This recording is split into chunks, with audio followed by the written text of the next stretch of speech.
जय भीम।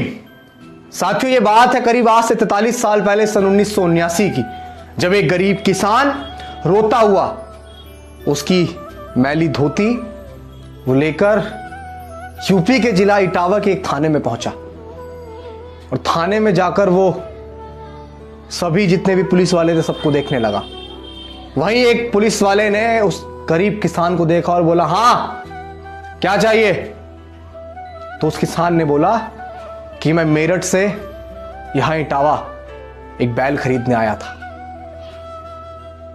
लेकिन रास्ते में ही किसी ने मेरी जेब काट ली, ना मैं बैल ले पाया, मैं बहुत गरीब हूं, मुझे एफआईआर लिखवानी।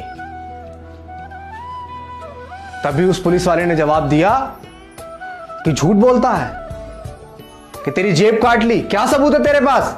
क्या पता तूने उन पैसों से दारू पी ली हो और घर जाकर ना बताना चाह रहा हो क्योंकि तेरी बीवी तुझसे सवाल पूछेगी कि पैसे कहां धर के आ गया।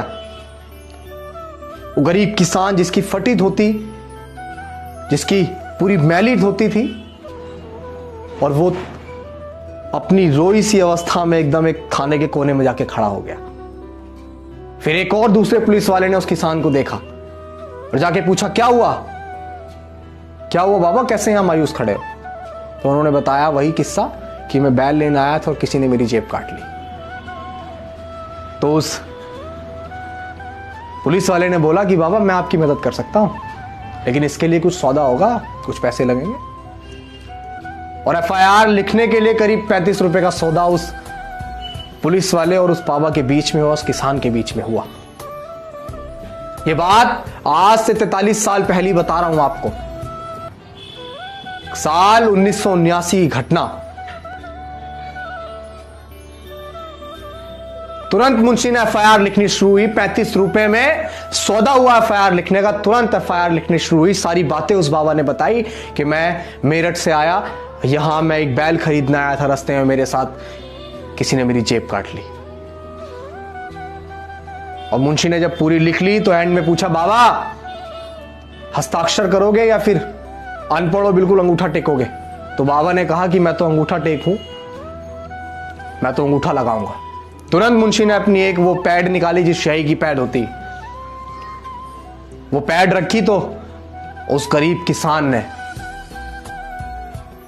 जिसकी जेब काट ली गई थी, जो मेरठ से इटावा आया था, उसने अपनी जेब में हाथ डाला, अपनी उस मैली धोती के अंदर हाथ डाला और उसने उसमें से एक मोहर निकाली। इतने मुंशी कुछ समझ पाता, इतने उस किसान ने अपनी मोहर उस पैड से लगा के और उस पर दे मारी और उस पर लिखा था प्रधानमंत्री भारत सरकार। और इतने ही मुंशी कुछ समझ पाता, इतने एक और पेन निकालकर उस पर लिख दिया चौधरी चरण सिंह। और अंजाम यह हुआ कि वो किसान, वो मजदूर कोई और नहीं था, वो उस समय के वर्तमान के भारत के प्रधानमंत्री चौधरी चरण सिंह थे, जो ऐसे ही थानों का निरीक्षण किया करते थे। और बताया जाता है कि तुरंत प्रभाव से पूरे थाने को सस्पेंड कर दिया। क्या आज के दौर में जो Z+ सिक्योरिटी में नेता रहते हैं, क्या वो, उनके लिए तो ये घटना महज एक कहानी की तरह होगी, एक बनाई हुई कहानी की तरह होगी, क्योंकि वो आज के दौर में इस तरह की चीजें नहीं कर सकते हैं। उस दौर के एक पुलिस वाले ने बताया था इंटरव्यू में कि करीब कोसों दूर वो अपना काफिला छोड़कर वहां से नंगे पैर होकर अपनी धोती पे एक मट्टी उठा के, मट्टी लगा के, और वो चल दिए थाने के निरीक्षण करने। आज उनकी जयंती है साथियों। तो चौधरी चरण सिंह की जयंती पर उन्हें हमारा कोटि कोटि नमन। वो हमारी यादों में हमेशा अमर रहेंगे। वो घटना जो मैं आपके बीच सुना रहा था, ये घटना कोई कहानी नहीं है।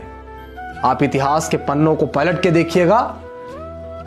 ऐसे ही कभी वो जब यूपी के मुख्यमंत्री भी थे, तब भी वो इसी तरह का निरीक्षण किया करते थे साथियों। उम्मीद करता हूं कि मेरे द्वारा दी गई ये जानकारी आपको बहुत पसंद आई होगी। जय भीम, जय भारत, जय संविधान।